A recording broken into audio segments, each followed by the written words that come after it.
भाई मार्वल वालों की ना ये एक बहुत ही गंदी आदत है, स्पेशली इंडियंस के पॉइंट ऑफ व्यू से। किसी भी मोस्ट अवेटेड फिल्म का ट्रेलर रिलीज या तो नींद खराब करने के लिए अर्ली मॉर्निंग करेंगे या फिर शाम को ऐसे टाइम में करेंगे जब दिन भर काम करने के बाद थोड़ा बहुत फैमिली के लिए वक्त निकालने का समय होता है। अब आई नो बाकियों के लिए तो दोनों ही टाइमिंग में कोई इशू नहीं है, बट ये हम जैसे जुझारू, मेहनतकश और लक्ष्य के प्रति समर्पित यूट्यूबर्स के लिए थकाने वाला साबित होता है। पर भाई जिस ट्रेलर का वेट हम जैसे फैंस न जाने कब से कर रहे थे, उसके आते ही अगर थकान दूर होकर नई एनर्जी ना भर जाए तो फिर फैंस किस बात के। तो फाइनली इतने मिन्नत के बाद मार्वल ने थॉर का टीजर रिलीज कर ही दिया, जिसको देखते ही आपको टूरू लव भी हो जाएगा और दिमाग में थंडर की तरह सवाल भी दौड़ने लगेंगे। और मजा तो भाई इसमें ही है। तो आज की इस वीडियो में हम इसी टीजर का ब्रेकडाउन करेंगे दोस्तों, और जानने की कोशिश करेंगे कि लोकी, स्पाइडरमैन और डॉक्टर स्ट्रेंज की तरह इस फिल्म में हमें कितने थॉर देखने मिलेंगे। तो मैं हूँ आपका होस्ट प्रणय और आप देख रहे हैं हाई बीपी टीवी।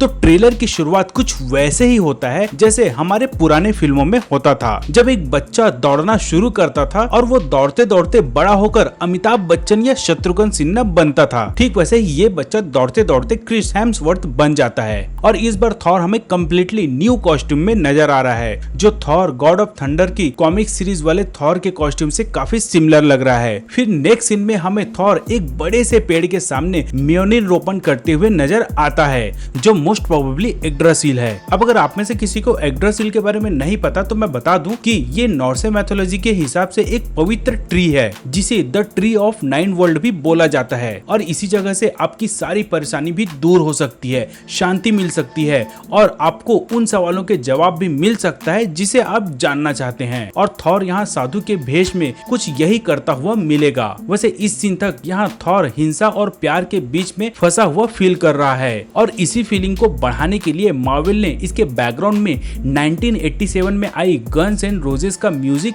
यूज किया है। फिर नेक्स्ट सीन में ही हमें स्ट्रॉन्गेस्ट एवेंजर्स का कैप पहने हुए मोटू थॉर नजर आता है, जिसे देखकर हर कोई समझ गया होगा कि ये आफ्टर थैनोस वाला ही थॉर है, जो बिना काम के बैठे बैठे मोटा हो गया है और यहाँ अब चर्बी घटाने के लिए मेहनत कर रहा है, वो भी एक जायंट स्केलेटन के चैन से ही। वैसे एक बार में तो मुझे लगा कि ये शायद वही जगह है जहाँ रैग्नारोक में थॉर को बांधे हुए रखते हैं, बट बाद मुझे रियलाइज हुआ कि नहीं, ये वो जगह नहीं है, क्योंकि वो जगह कम्प्लीटली डार्क वर्ल्ड था और इसमें आप सनलाइट यहाँ देख सकते हैं। फिर इसके तुरंत बाद हमें थॉर अपने बिल्कुल डूड वाले लुक में नजर आता है, और जिस लुक को हमने 1000 बार देख चुका है इस सेट पिक के जरिए। और इसके बाद हमें थॉर के सामने स्टार लॉर्ड और मैंटिस नजर आते हैं अपने अवतार वाले आर्मी के साथ। वैसे यहाँ क्विल भले ही एटीट्यूड दिखा रहा है, बट अगले ही फ्रेम में हमें वो छुपते हुए नजर आता है। वैसे इसी सीन में हमें ग्रूट और रॉकेट भी नजर आते हैं, जो इस बात को कंफर्म करता है कि भाई इसमें एक्शन के साथ साथ हमें जबरदस्त कॉमेडी भी देखने मिलने वाला है। वैसे नेक्स्ट सीन में जब क्विल और उसकी टीम अपने विमान से वहां निकल जाते हैं, तब हमें थॉर के साथ कॉर्ग भी नजर आता है, और ये सारे मोस्ट प्रोबेबली ब्लू ट्राइबल्स की रक्षा के लिए असेंबल्ड हुए थे। फिर उसके बाद हमें एक परफेक्ट फेरी टेल वाला शॉट देखने मिलता है, और जिसके बाद हमें जूस नजर आता है, जो एक मार्वल का बहुत ही पुराना कैरेक्टर है बट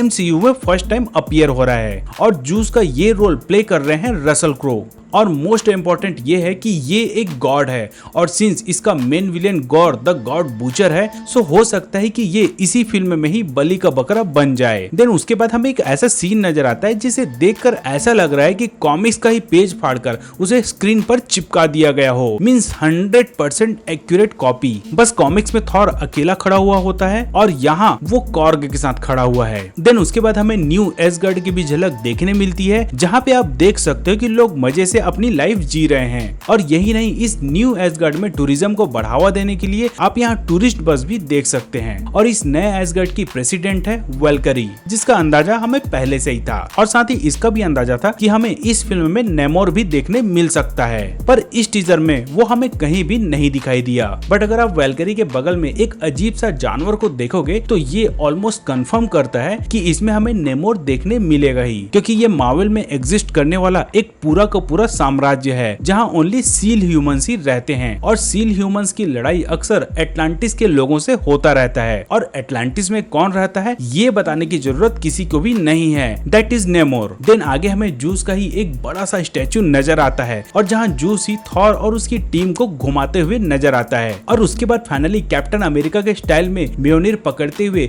हमें नजर आती है माइटी थॉर, जिसको देखकर बिल्कुल भी गूज़बम्प नहीं खड़े हुआ, बिकॉज ये भी हमें पहले से पता था। और वैसे भी भाई क्रिस के अलावा हमें किसी और के हाथ में ये हथौड़ा पसंद नहीं है सिवाय हमारे कैप्टन साहब के। वैसे मैं एक्चुअली उम्मीद कर रहा था कि लास्ट में गॉड द गॉड बुचर या नेमोर का क्लिप दिखाकर हमें मार्वल वाले सीट से उछलने का मौका देंगे, बट ऐसा नहीं हुआ। वैसे ये तो एक टीजर मात्र है, सो ऑब्वियसली मार्वल सारे सस्पेंस अभी से रिवील नहीं करेगा। नाउ मे बी ये भी हो सकता है कि डॉक्टर स्ट्रेंज की मूवी में जो थॉर का फर्स्ट ट्रेलर रिलीज होने वाला है उसमें हमें दोनों की झलक देखने मिल जाए, और जिसके लिए भी हमें ज्यादा इंतजार नहीं करना पड़ेगा क्योंकि डॉक्टर साहब जल्द ही बड़े पर्दे पर दस्तक देने वाले हैं। सो आज की इस वीडियो में बस इतना ही दोस्तों। उम्मीद है आज का ये मेरा ब्रेकडाउन वीडियो आपको पसंद आया होगा।